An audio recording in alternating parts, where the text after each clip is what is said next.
Oi pessoal, tudo bem? Vamos continuar lendo 50 anos depois.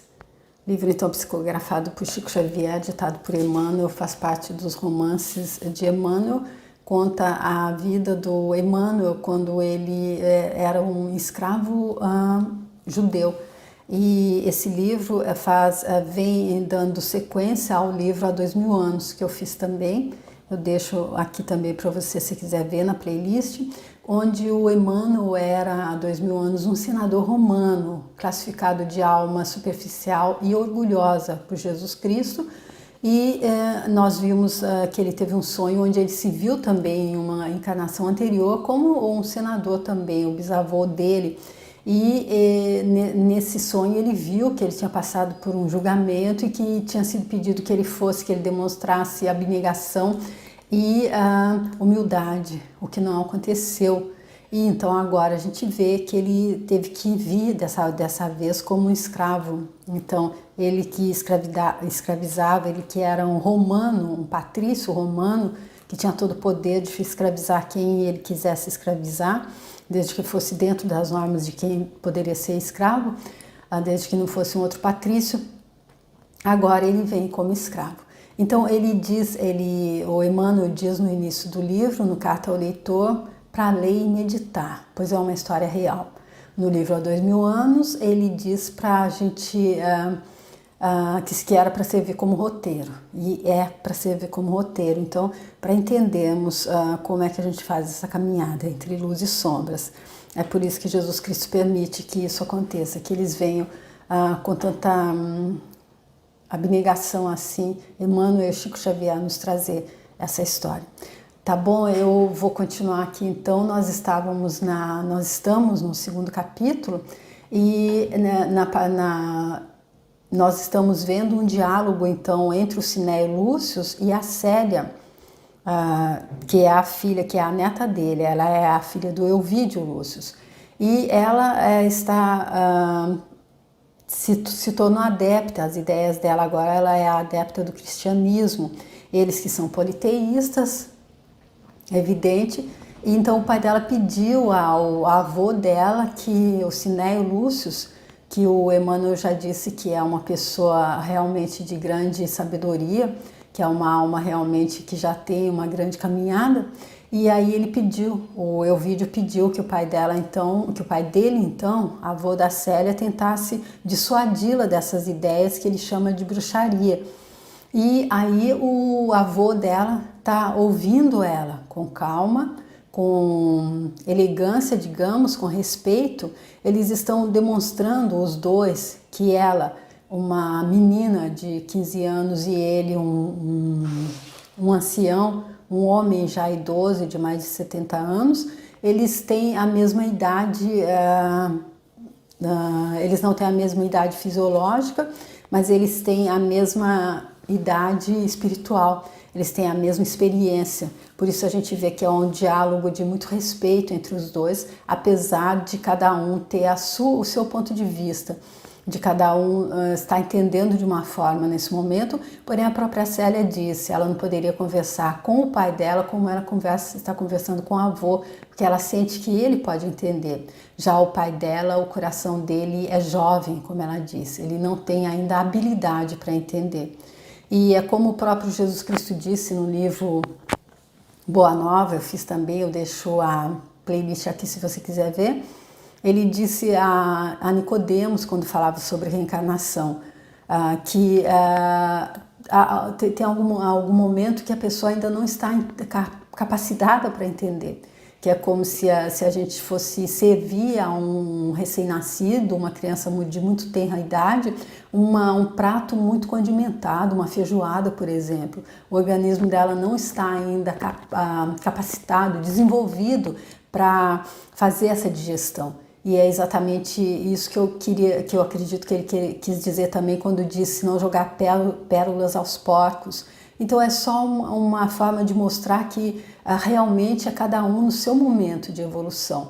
Porém, se Deus manda esse tipo de manual de instrução, entre aspas, como eu chamo, é porque Ele deseja que a gente desperte o quanto antes. Quanto mais rápido a gente despertar, a ficha cair, melhor fica. mais rápido a gente chega na luz, nós que estamos transitando entre luz e sombras.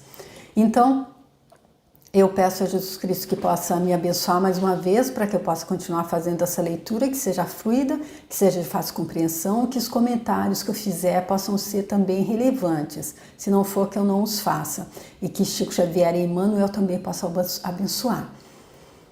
Então nós vimos que a Célia estava falando ali de como é que quanta disparidade que pode haver quando o Sinéio disse que a fraternidade que Jesus Cristo vinha trazer não seria, era impossível compreender. E aí ela falou, ela trouxe assim, fez algumas analogias entre os deuses. Ela disse, por que Júpiter não vem então resolver tantas disparidades? Por que quem tem mais pode mais diante dos poderosos? E por que ela termina assim, então, o vídeo anterior? Além de tudo, Jesus é a única esperança dos seres desamparados e tristes da terra, porquanto, de acordo com suas doces promessas, hão de receber as bem-aventuranças do céu todos os desventurados do mundo, entre as bênçãos da simplicidade e da paz, na piedade e na prática do bem. Foi dessa forma, então, que se terminou o último capítulo e vamos prosseguir para ver como é que continua esse diálogo entre avô e neta. Sinéio Lúcio ouvia a neta em comovido silêncio, sentindo-se tocado de uma inquietação mesclada de encanto, qual a que devesse sentir um filósofo do mundo que ouvisse as mais ternas revelações da verdade pela boca de um anjo. Então, a gente vendo que a Célia não estava enganada quando ela acreditou que o avô dela pudesse entendê-la. Olha aqui o que é que o Emmanuel diz. Ele estava então ali ouvindo, sentindo-se tocado de uma inquietação mesclada de encanto. Ou seja, ela tá passando coisas que vão completamente de encontro àquilo que ele aprendeu até agora, aquilo que ele cria, aquilo que ele segue até agora. Porém, ele tem capacidade para discernir, ele tem capacidade para entender. E aí ele se sente como se ouvisse as mais ternas revelações da verdade pela boca de um anjo. Uau! A jovem, por sua vez, dando curso às sagradas inspirações que lhe rociavam a alma, continuou a falar, revolvendo o tesouro de suas lembranças mais gratas ao coração. Agora, então, dando curso às sagradas inspirações. Ela estava inspirada, ela estava falando através, ela estava transmitindo alguma coisa que estava sendo falado através dela, ela estava sendo inspirada mesmo ali pela luz, para estar então trazendo da forma mais de melhor compreensão para o avô dela. Por isso que ele está entendendo de uma forma tão completa.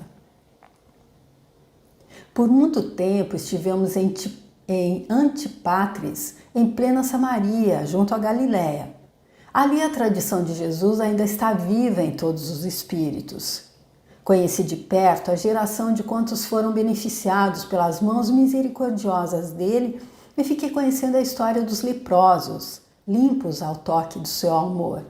Dos cegos em cujos olhos mortos fluiu uma vibração nova de vida, em virtude de sua palavra carinhosa e soberana. Dos pobres de todos os matizes que se enriqueceram da sua fé e da sua paz espiritual. Nas margens do lago de suas pregações inesquecíveis, pareceu-me ver ainda o sinal luminoso dos seus passos, quando, alma em prece, rogava ao Mestre de Nazaré suas bênçãos dulcificantes. Mas Jesus Nazareno não era um perigoso visionário? Perguntou Sinéio Lúcio, profundamente surpreendido. Não prometia um outro reino menosprezando as tradições do nosso império? Vovô, respondeu a donzela sem se perturbar. O Filho de Deus não desejou jamais fundar um reino belicoso e perecível, qual o possuem os povos da terra. Nem se cansou jamais de esclarecer que o reino dele ainda não é deste mundo. Antes, ensinou que a fundação dele se destina às almas que desejem viver longe do torvelinho das paixões terrestres. Então aqui O avô pergunta mais uma vez, mas ele não era um visionário perigoso que dizia que tinha outro reino, menosprezando o império? Aí ela diz então, ele jamais ele desejou fundar um reino belicoso, um reino onde a gente usa armas, um reino onde nós somos separados um do outro por causa da opinião do que quer que seja. A gente é capaz até de tirar uma vida. Então, é isso que ele não vê. Ele nunca quis fundar esse reino aqui e nem se cansou jamais de esclarecer que o reino dele ainda não é deste mundo, porque eu acredito que é porque esse mundo ainda não está preparado. Porque ele se destina às almas que desejam viver longe do torvelinho das paixões terrestres. E as paixões são as vaidades humanas, são quando a gente se identifica com o ego, e o ego acha que é só pra gente, o ego quer trazer só pro nosso umbigo e que a gente está separado. Então a gente quer só pra gente, e o outro, se não pensar como a gente separa mesmo, a gente não... A gente se entrega realmente à paixão dessa forma, as paixões terrestres, como ela chama. Revolucionária, a palavra que abençoa a todos os aflitos e deserdados da sorte, que manda perdoar o inimigo 70 vezes, 7 vezes, que ensina o culto a Deus com o coração sem a pompa das vaidades humanas, que recomenda para o céu.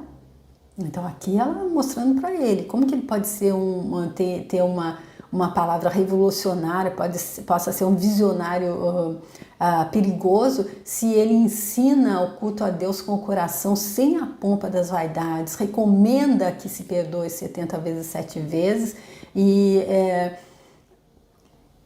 que ensina o culto de Deus, que recomenda a humildade como o penhor de todas as realizações para o céu, humildade e fraternidade. O Evangelho do Cristo, que tive a ocasião de ler em fragmentos de pergaminho nas mãos dos nossos escravos, é um cântico de sublimadas esperanças no caminho das lágrimas da terra, em marcha, porém, para as glórias sublimes do infinito. O respeitável ancião esboçou um sorriso complacente, exclamando bondoso: Filha, para nós a humildade e o desprendimento são 2 postulados desconhecidos. Olha só. Para quem se sente uma raça superior, para quem sente que pode escravizar, para quem sente, como no caso de Paulo de Tarso, pode matar, pode mandar apedrejar, enfim, a humildade e desprendimento são 2 postulados desconhecidos. Nossas águias simbólicas jamais poderão descer dos seus postos de domínio e nem os nossos costumes são passíveis de se acomodarem ao perdão como norma de evolução ou de conquista. Aqui ele resume tudo o que era. Quando a gente é melhor que o outro, quando nós somos superiores, como que a gente pode se acomodar a uma norma de perdão, uma norma de fraternidade? Isso não existe. 2 considerações, porém, interessam-me sobremaneira. Ou seja, ele é capaz de compreender, ele está aberto. Mas dize-me, onde auriste semelhantes conhecimentos? Como pudestes banhar o espírito nessa nova fé a ponto de argumentares fervorosamente em desfavor das nossas tradições mais antigas? Conta-me tudo com a mesma sinceridade que sempre reconheci no teu caráter. Primeiramente, vinha conhecer os ensinamentos do Evangelho ouvindo curiosamente as conversas dos escravos da nossa casa.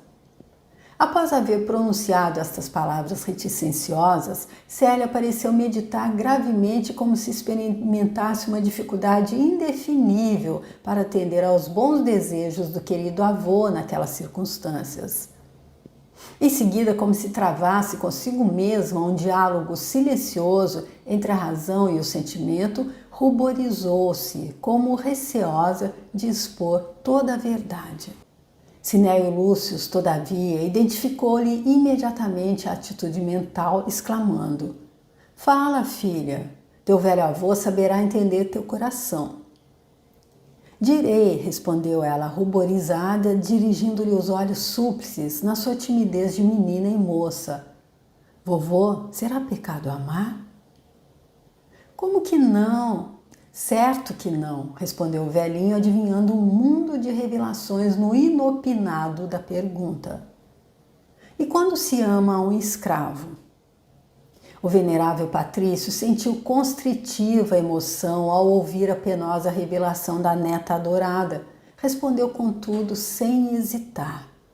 Então aqui, ele mostrando que eles são realmente ali, eles se entendem, mesmo sem palavras, porque ele, assim que ela disse, saberá entender, ele identificou imediatamente a atitude mental dela, só dela parar um pouco e estar ali pensando. E agora, então, ele sentiu constritiva emoção ao ouvir a penosa revelação da neta adorada e respondeu sem hesitar. Filhinha, estamos muito distantes da sociedade em que a filha de um patrício possa unir seu destino ao de algum dos seus servos. Todavia, acrescentou depois de ligeira pausa, chegaste a querer tanto a um homem sujeito a tão dolorosas circunstâncias? Ou seja, mais uma coisa aqui que mostra então a diferença dos ensinamentos da época que eles seguiam e dos ensinamentos de Jesus Cristo. Pois aqui nesse momento, de jeito nenhum, ela que era uma patrícia, uma romana, uma filha de um patrício, ela não poderia jamais se unir a um dos servos. E será que mudou muita coisa desse tempo, desses 2000 anos? Será que ainda existe alguma coisa assim na nossa realidade, na nossa sociedade? Mas, vendo que os olhos da jovem se umedeciam e adivinhando-lhe as comoções penosas e constrangedoras em face daquelas confidências, atraiu-a num beijo de encontro ao coração, murmurando-lhe ao ouvido em tom carinhoso. Não temas os julgamentos do avôzinho, inteiramente devotado ao teu bem-estar. Revela-me tudo, sem omitir detalhe algum da verdade, por mais dolorosa que ela seja. Saber e compreender a tua alma acima de tudo. Ainda que tuas aspirações amorosas e os teus sonhos áureos de menina hajam pousado no ser mais abjeto e desprezível, não te amarei menos por isso. E confiando em ti mesma, saberei respeitar a tua dor e a tua dedicação. Ou seja, sem julgamento, ainda que ela tivesse cometido o crime de estar amando um ser abjeto e desprezível, ele não iria julgá-la, ele iria saber compreender. Um grande passo para uma conversa entre um jovem, um adolescente e um adulto. Um jovem, um adolescente, um avô, um pai ou uma mãe.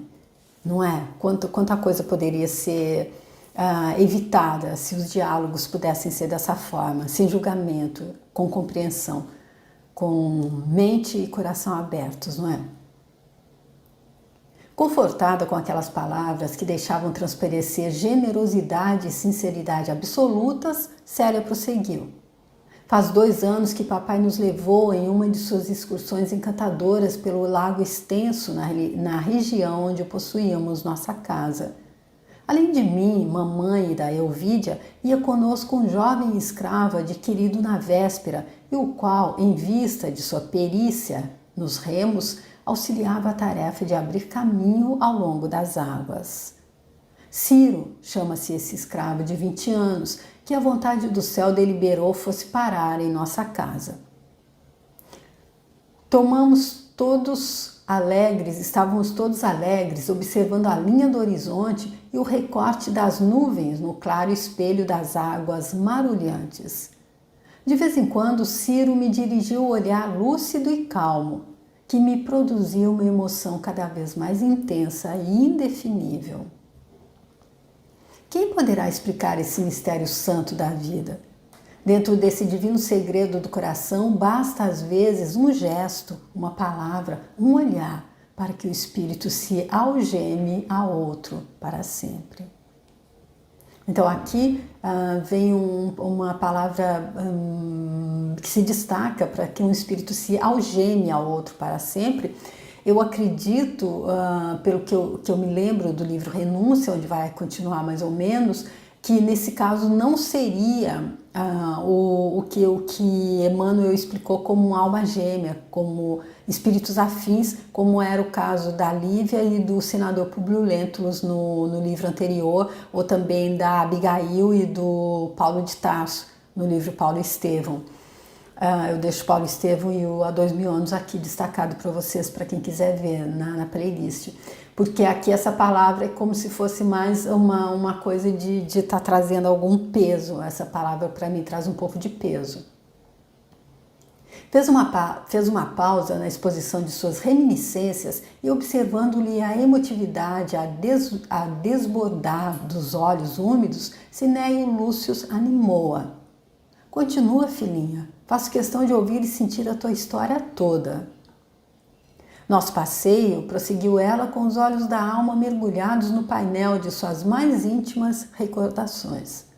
Corria sereno e sem tropeços, quando em dado instante se levantou uma onda larga, impelida pelo vento forte. Um abalo mais violento, justamente no ponto onde me instalara, fez-me cair absorta nos meus pensamentos, de borco no seio espesso das águas. Ainda ouvi os primeiros gritos de mamãe e da irmãzinha, supondo-me perdida para sempre, mas quando me debatia inutilmente para vencer o peso enorme que me oprimia o peito sob a massa líquida, senti que 2 braços vigorosos me arrancavam do fundo lodoso do lago, trazendo-me à tona à mercê de um desesperado e imenso esforço. Era Ciro que me salvara da morte com seu espírito de sacrifício e lealdade, conquistando com esse ato espontâneo a gratidão sem limites do meu pai e de todos nós um reconhecimento carinhoso e sincero. No dia imediato, meu pai concedeu-lhe a liberdade, muito comovido pelos sucessos da véspera. No instante da emancipação dele, o jovem liberto beijou-me as mãos com os olhos úmidos, na sua gratidão profunda e sincera, conservando-o o meu pai em nossa casa, como serviçal prestimoso e livre, quase um amigo, se outras fossem as condições do seu nascimento. Então é óbvio que ele foi liberado, ele ganhou a liberdade, porém ele não poderia ser mais do que um escravo liberto, pois ele era um escravo, apesar de livre. Ciro, porém, não me conquistou somente gratidão e estima a toda a prova, como também meu afeto da alma, espontâneo e profundo. Em tardes serenas e claras, sob as árvores do pomar, contou-me sua história singular, cheia de episódios interessantes e comovedores.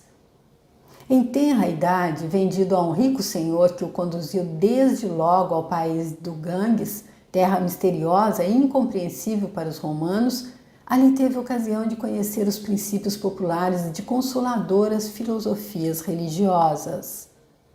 Nessa região do Oriente, cheia de segredos confortadores, ele aprendeu que a alma não tem apenas uma existência, mas vidas numerosas, mediante as quais adquire novas faculdades, purificando-se ao mesmo tempo dos erros passados em outros corpos ou redimindo-se das aflições no doloroso resgate dos crimes ou desvios do passado. Ou seja, ele descreve aqui o que Allan Kardec definiu como reencarnação, porém o termo reencarnação foi cunhado por ele, porém a ideia, o entendimento de reencarnação, que é o que ela explicou aqui, já existia há muito tempo, como a gente vê. Todavia, após a aquisição desses conhecimentos, foi levado à Palestina, onde se saturou dos ensinos cristãos, tornando-se adepto fervoroso do Messias de Nazaré. Então era de ver-se como a palavra dele se impregnava de inspiração divina e luminosa.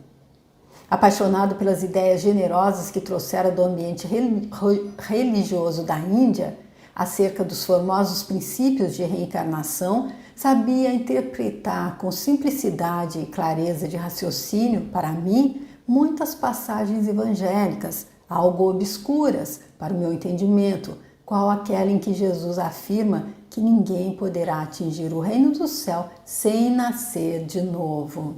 Então aqui novamente, ela dizendo outra vez a forma como Jesus Cristo explicou a reencarnação. Porém, quando ele foi explicar para Nicodemos, como eu já disse no vídeo anterior, ele perguntou a ele se teria que entrar novamente no ventre da mãe dele. Aí Jesus Cristo deu aquela explicação que se a pessoa não está ainda preparada para entender, não adianta explicar. Então aqui vamos ver se o avô dela, que é essa alma mais vivida, se ele está preparado para essa explicação de uma coisa que já é tão antiga, não é? E que tem muita gente que ainda não conseguiu entender, não está preparada para entender. Fosse ao crepúsculo langoroso da Palestina, fosse ao luar caricioso das suas noites estreladas, quando descansava das fadigas do trabalho de outono, falava-me ele da ciência da vida e da morte, das coisas da terra e do céu, com os dons divinos da inteligência dele, mantendo o meu espírito suspenso entre as emoções da vida física e as gloriosas esperanças da vida espiritual. Elevada pela doce carícia de suas expressões e gestos de ternura, afigurava-se-me ele a alma gêmea do meu destino, reservada por Deus a me estimar e compreender, desde as vidas mais remotas. Então, mais uma vez aqui falando de alma gêmea, eu vi no livro anterior, há 2000 anos, eu li um trecho do Livro dos Espíritos, ou foi do Livro dos Médiuns, me desculpem, eu não tenho certeza qual dos dois, mas creio que é o Livro dos Espíritos, sim, porque é uma pergunta e resposta, onde então é explicado que Deus não faz um inteiro e divide, e vai cada um para um lado, seria uma coisa que eu acredito que não seria de Deus fazer isso. Então o termo alma gêmeas não significa realmente que seja que seja gêmeo do outro, que foi separado e jogado aí para ver quando é que eles vão se reencontrar, para realmente voltar a ser um. Não, são almas afins, almas que começam, essa explicação que tem no Livro dos Espíritos, que vão fazendo tantas idas e vindas juntos, que acabam se tornando então almas afins, almas gêmeas dessa forma. Durante um ano, a vida nos correu em mar de rosas, porque nos amávamos intensamente. Em nossos idílios calmos falávamos de Jesus e de suas glórias divinas, e quando eu lhe suscitava a possibilidade da nossa união à face deste mundo, Ciro ensinava-me que deveríamos esperar a felicidade no reino do Senhor, alegando que na terra não era ainda possível um matrimônio feliz entre um escravo miserável e uma jovem patrícia. O Ciro mostrando aqui muita sabedoria, muita experiência de vida, um espírito velho também, uma alma velha também. Pelo menos até aqui parece. Por vezes, entristecia-me com suas palavras despidas de esperança terrena, mas suas inspirações eram tão elevadas e tão puras que, num relance, sabia seu coração levantar o meu para as jornadas da fé que levam a tudo esperar, não da terra ou dos homens, mas do céu e do amor infinito de Deus. E aqui eu acredito que não se trata daquilo de pensar que a gente veio para sofrer, para depois ser feliz. Toda a felicidade possível, que aqui não há nada absoluto, aqui é tudo relativo, à exceção das leis que regem, da mensagem de Jesus Cristo como parâmetro de como viver essa vida, o restante é relativo. Porém, a gente não deve entender dessa forma que aqui não há possibilidade de felicidade. A felicidade possível, há sim. O livro que eu estou fazendo agora, também durante a semana, que é Peça e Será Atendido, dos Abrahams, do Esther e de R. Hicks, Eles explicam que quando nós viemos a gente entendia que a nossa essência é o bem-estar, que o nosso estado normal é de bem-estar e que aqui seria possível, sim, desde que a gente esteja na mesma vibração do nosso desejo, desde que nós estejamos na mesma vibração da nossa fonte, nós estejamos conectados, sintonizados com a nossa fonte. E aí, então, eu acho interessante isso, porque muita gente acredita que o não entendimento dela, que traz sofrimento a ela, é uma forma de agradar a Deus, porque é desse jeito que Ele quer, e não é dessa forma que eu entendo, pelo menos. O valoroso ancião tudo ouvia sem um reproche, embora a atitude mental dele se caracterizasse pela mais funda consternação. Então ele ouvia sem fazer nenhum tipo de julgamento. Observando que a neta fizera uma pausa na encantadora e triste narrativa, Cinéio Lúcio interrogou-a com benevolência. Qual a atitude desse rapaz para com teu pai? Ciro admirava-lhe a generosidade franca e espontânea, revelando no íntimo a mais santa gratidão pelo seu ato de fraternidade, quando o alforriou para sempre. A todo propósito, ensinava-me a respeitá-lo cada vez mais e a lhe realçar as qualidades mais elevadas. Falava-me constantemente de suas atitudes generosas, com entusiasmo, admirando-lhe a dedicação ao trabalho e a singular energia. E o Ovídio nunca soube do teu amor? Perguntou o avô admirado. Soube sim, respondeu Célia humildemente. Contar-vos-ei tudo, sem omitir um só detalhe. Em nossa casa havia um chefe de serviço que dirigia as atividades de todos os servos da família. Pausanias era um coração amigo do escândalo e nada sincero.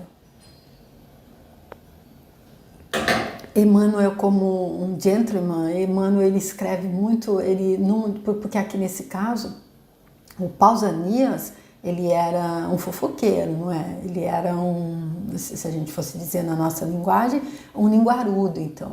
Mas aqui o Emmanuel diz, ele era um coração amigo do escândalo e nada sincero.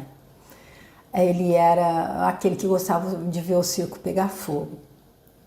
Meu pai, atendendo à necessidade de viajar constantemente, conservava-o quase como mandatário da vontade dele, em função dos seus numerosos interesses. E Pausanias, muita vez, abusou dessa confiança generosa para estabelecer a discórdia em nosso lar. Observando a minha intimidade com o jovem liberto, cujos dotes morais tão fortemente me haviam impressionado o coração, esperou certa feita o regresso do meu pai de uma viagem à Idumeia, envenenando-lhe então o espírito com insinuações caluniosas da minha conduta. Aquela pessoa que não entende, então, que tudo que ele faz contra o outro volta para ele. É a pessoa como Pausanias, que infelizmente não entendeu essa máxima ainda. E o que fez Ovídio? Interrogou o velhinho bruscamente, cortando-lhe a palavra como se adivinhasse o desenrolar de todas as cenas ocorridas à distância.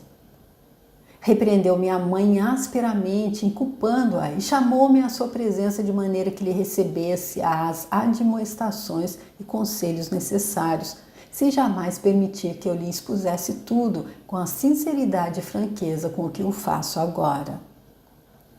E quanto ao liberto? Perguntou Cinéio Lúcio, ansioso por conhecer o desfecho do caso. Mandou pô-lo a ferros, ordenando a Pausanias lhe aplicasse a punição que julgasse necessária e conveniente. Ou seja, nós vimos que ele era um escravo aforreado, ele era liberto, porém ele não tinha liberdade para agir, especialmente se fosse da forma como Pausanias contou, ali tendo liberdades com a filha dele, com a Patrícia. Então ele incorreu a um crime gravíssimo que voltou a ser tratado como um escravo, como se não fosse liberto. E aí o Pausanias conseguiu o que ele queria, ele pôde aplicar a punição que ele julgasse necessária. Será que isso foi calmante para a alma dele, do Pausanias? Atado ao tronco, Ciro foi açoitado várias vezes pelo crime de me haver ensinado a amar pelo coração e pelo espírito, com o mais carinhoso respeito a todas as tradições do mundo e da família, no altar do devotamento silencioso e do sacrifício espiritual. No segundo dia de seus indizíveis padecimentos, consegui avistá-lo, apesar da vigilância extrema que todos resolveram exercer sobre os meus passos. Como nos dias da nossa tranquilidade feliz, Ciro recebeu-me com um sorriso de ventura, acrescentando que eu não deveria alimentar nenhum sentimento de amargor pela decisão do meu pai, considerando que o espírito dele era bom e generoso, e que se não podíamos quebrar preconceitos milenários na terra, também não deveríamos dar guarida a pensamentos de ingratidão. Quanta sabedoria também, não é? E aqui, com o caso desse menino, como que é o nome dele, gente? O Ciro, a gente entende também como é que a alma pode já ter bastante clareza, já pode ter bastante experiência, mas pode voltar a escorregar ainda quando entra ali com aquela coisa do poder mundano, quando ela vem para poder ter poder mundano, porque como escravo é mais fácil a gente entender tudo isso aqui que ele entendeu e passou para ela, como o caso ali do Araxes, que era aquele mago ali do livro Há 2000 anos, que o Emmanuel explica que ele era uma alma já bem evoluída, ele era um médium que veio para trabalhar para a luz e acabou se deslumbrando com o poder do dinheiro de uma forma negativa e passou a trabalhar inteiramente para as trevas. Então, que se vê que há os escorregões também. O sofrimento, porém, prosseguia a jovem, enxugando as lágrimas de suas reminiscências, era dilacerante para minha alma. Reconhecendo a situação penosa daquele que polarizava todas as minhas esperanças, cheguei a maldizer sinceramente da minha posição de afortunada, que me valiam os mimos da família e as prerrogativas do nome que me felicitava se a alma gêmea do meu destino estava encarcerada em pavorosa noite de sofrimento. Expus-lhe então minha tortura íntima e os meus amargurados pensamentos. Ciro ouviu-me com resignação e brandura, respondendo-me depois que ambos tínhamos um modelo, um mestre, que não era deste mundo, e que o Salvador nos guardaria no céu um ninho de ventura, se soubéssemos sofrer com resignação e simplicidade à maneira dos bem-aventurados da palavra sábia e doce dele. Acrescentou que o Cristo também amara muito e, entretanto, perlustrou os caminhos da incompreensão terrestre, sozinho e abandonado. Se éramos vítimas de um preconceito ou de perseguições, tais sofrimentos deviam ser justos, por certo, dados os desvios do nosso passado espiritual, de eras prístinas, acrescentando que Jesus se sacrificara pela humanidade inteira, embora de coração imaculado, como lírio e manso como o cordeiro. Então aqui, super interessante isso dele dizendo que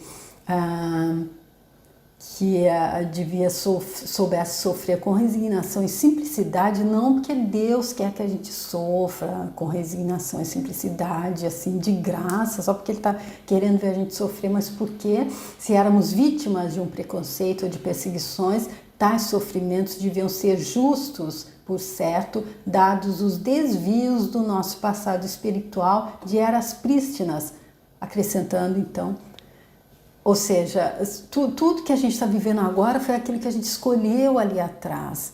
E se a gente está vivendo preconceito, será que ali atrás a gente não foi preconceituoso? Porque se não há injustiça nesse mundo, não há injustiçado nesse mundo de injustiça, só dessa forma que dá para entender. Ou seja, não existe isso de dizer como que é? Que dizem que esqueci a palavra agora, quando dizem, mas não é isso, não tem que ficar sofrendo, o sofrimento não existe. Existe o plantar, o colher aquilo que a gente plantou. Isso é um princípio hermético, o princípio da causa e efeito, que contém a lei da atração. Então, é uma coisa que é. Mesmo que a gente não consiga entender ainda.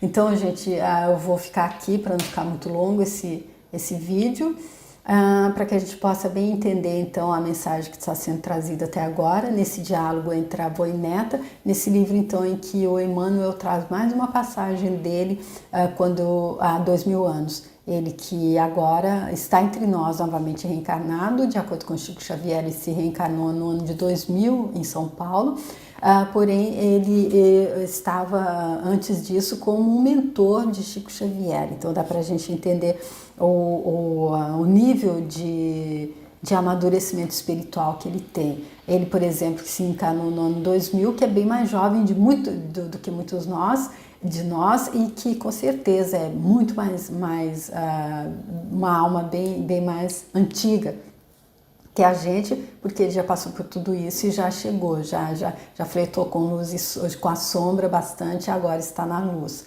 Então isso nos dá muito alento para continuar, para entender que todo mundo chega.